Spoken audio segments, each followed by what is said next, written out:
মোৰ প্ৰিয় দিনদৰদী ভাই বন্ধুসকল, মোৰ অতি শ্ৰদ্ধাৰ মা ভনীসকল, আজি আপোনালোকক বহুত ইম্পৰ্টেণ্ট, অতি গুৰুত্বপূৰ্ণ এটা আমল শিকাই দিম, যিটো আপোনাৰ গোটেই লাইফৰ কাৰণে জৰুৰী হয়।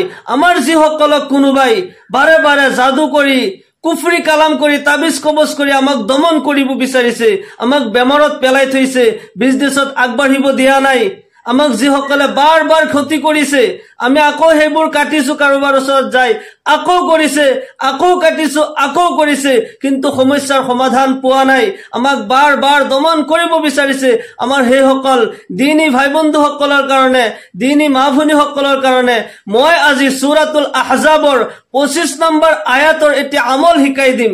আপুনি যদি এই আমল কৰে, ইনশাআল্লাহ আপোনাৰ লগত দুশ্মনী কৰি, আপোনাক খুত্ৰামি কৰি, যিজনে আপোনাক তাবিজ কালাম কৰিছে, কুফৰি কালাম কৰিছে, যাদু কৰি দমন কৰিব বিচাৰিছে, তাৰ যাদু তাৰ গাতেই লাগিব, উভতি তাকেই ধৰিব।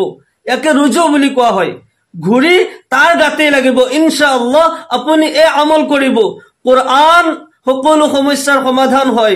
আমি কোৰআনৰ পৰা যদি আমল কৰো, কোৰআনৰ আয়াতৰ আগত কোনো কুফৰি কালামৰ শক্তি নাই টিকি থাকিবলৈ। আপুনি একিন লৈ আল্লাহৰ কালামৰ, আল্লাহৰ কোৰআনৰ আয়াতৰ এই আমলটি কৰিব, ইনশাআল্লাহ যিমান শক্তিশালী, যিমান পাৱাৰফুল কুফৰি কালাম নহওক কিয়, কোৰআনৰ আয়াতৰ দ্বাৰা আপুনি তাৰ যাদু তাৰ গাতেই ঘূৰাই দিব পাৰিব ইনশাআল্লাহ তাআলা। মানুহে যে যাদু কৰে, আমাক ক্ষতি কৰিব বিচাৰে, আমাক দমন কৰি ৰাখিব বিচাৰে, তিনিটা কাৰণত। সৰ্বপ্ৰথম হৈছে যে আমাৰ লগত তেওঁলোকে খুত্ৰামি কৰে, দুশ্মনী কৰি যাদু কৰে, আমাক দমন কৰিব বিচাৰে, কৰ্মত আগবাঢ়ি যাব নিদিয়ে, আমাৰ বিজনেছত আগবাঢ়িব নিদিয়ে, বেমাৰত পেলাই থব বিচাৰে, মনটো বান্ধি থব বিচাৰে কুফৰি কালাম কৰি, যাদু কৰি। 2 নম্বৰ হৈছে যে হিংসা কৰে, আমি কিবা ভাল কৰিছো, উন্নতি কৰিছো, তেওঁলোকৰ সহ্য নহয়। 3 নম্বৰ লোভত পৰি, টকা পইচা ধন সম্পত্তিৰ লোভত মানুহে যাদু কৰে। মনত ৰাখিব, যিজনে যাদু কৰিলে, যি যাদু কৰে, যাদু কৰিলে আৰু যিজনে যাদু কৰাইছে, 2জন ব্যক্তি দিন ইছলামৰ পৰা খাৰিজ হয়, তেওঁলোকৰ ইছলামত কোনো স্থান নাই। কিয়নো তেওঁলোকে যাদু কৰি আল্লাহৰ সৃষ্টিৰ মানুহৰ ক্ষতি কৰিছে। আল্লাহ তাআলাই তেওঁলোকক ভাল নাপায়, তেওঁলোক আল্লাহৰ দুশ্মন হয়। মোৰ প্ৰিয় দিনদৰদী ভাই বন্ধুসকল, মোৰ অতি শ্ৰদ্ধাৰ মা ভনীসকল, মই ধুনীয়াকৈ এই আমলখিনি আপোনাক শিকাই দিম। মোবাইলৰ স্ক্ৰীনত মই লিখি দিম, আয়াতটো আপুনি চাই চাই মুখস্থ কৰি ল'ব। সৰ্বপ্ৰথম আমি সূৰাতুল আহজাবৰ সেই আয়াতটি সহি আৰু শুদ্ধভাৱে আমি পঢ়ি লওঁ। মোৰ লগে লগে পঢ়ি পঢ়ি যাব মনে মনে। আউযু বিল্লাহি মিনাশ শাইতানিৰ ৰাজীম, বিসমিল্লাহির রহমানির রহিম।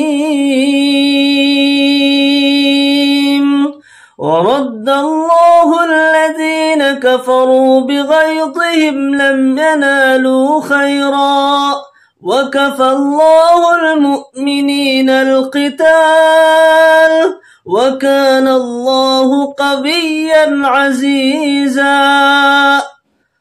ورد الله الذين كفروا بغيظهم لم ينالوا خيرا وكفى الله المؤمنين القتال وكان الله قويا عزيزا.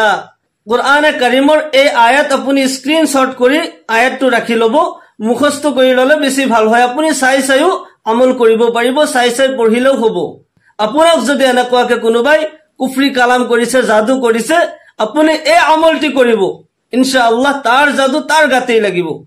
এই আমল কৰাৰ প্ৰথমতে আমি জানি ল'ব লাগিব কোন সময়ত কৰিব আৰু কেনেকৈ কৰিব।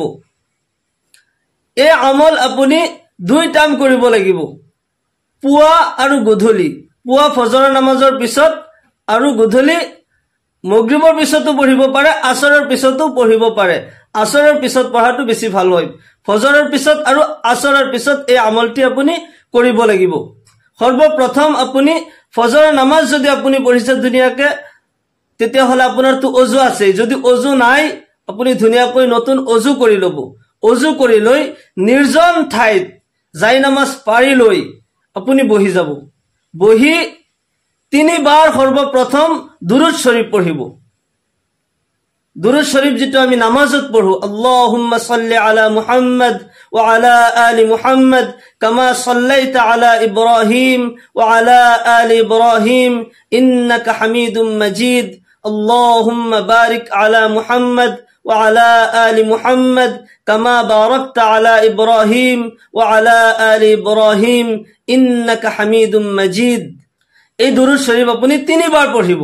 ইয়াৰ পিছত এই আয়াত, যেটো আয়াত মই অলপ আগতে কৈ দিলো, ওয়ারাদ্দাল্লাহুল লাযিনা কাফারু বিগাইযিহিম লাম ইয়ানালু খায়রা ওয়া কাফাল্লাহুল মুমিনিনাল কিতাল ওয়া কানাল্লাহু কাবিয়্যান আজিজা।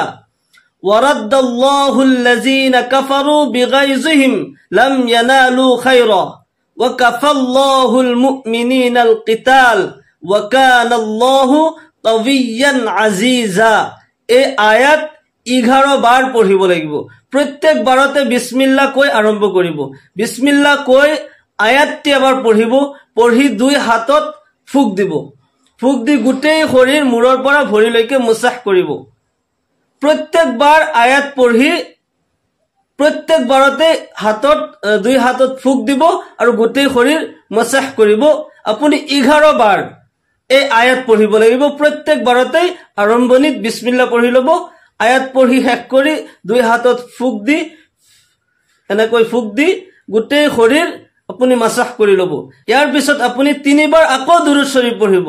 দুৰূদ শৰীফ পঢ়াৰ পিছত 1 গিলাস পানী লৈ সেই ঠাইতে বহি যি আয়াত অলপ আগতে পঢ়িছিলে, পঢ়ি গাত ফুকাইছিলে, সেম হে আয়াত ওয়ারাদ্দাল্লাহুল লাযিনা কাফারু বিগাইযিহিম লাম ইয়ানালু খায়রা ওয়া কাফাল্লাহুল মুমিনিনাল কিতাল ওয়া কানাল্লাহু কাবিয়্যান আজিজা। এই আয়াত আকৌ 11 বাৰ পঢ়ি 1 গিলাস পানীত আপুনি ফুক দিব। প্ৰত্যেক বাৰ আয়াত শেষ কৰি গিলাসত ফুক দি দিব। ফুক দি সেই পানী 3 বাৰ বিসমিল্লাহ কৈ পানীখিনি আপুনি খাই দিব। 3 বাৰত কমপ্লিট পানীখিনি খাই দিব। এই আমলটি আপুনি আকৌ গধূলি কৰিব লাগিব। মুগৰিবৰ পিছত যদি কৰে বা যদি আপুনি আসৰৰ পিছতো যদি কৰে কৰিব পাৰে।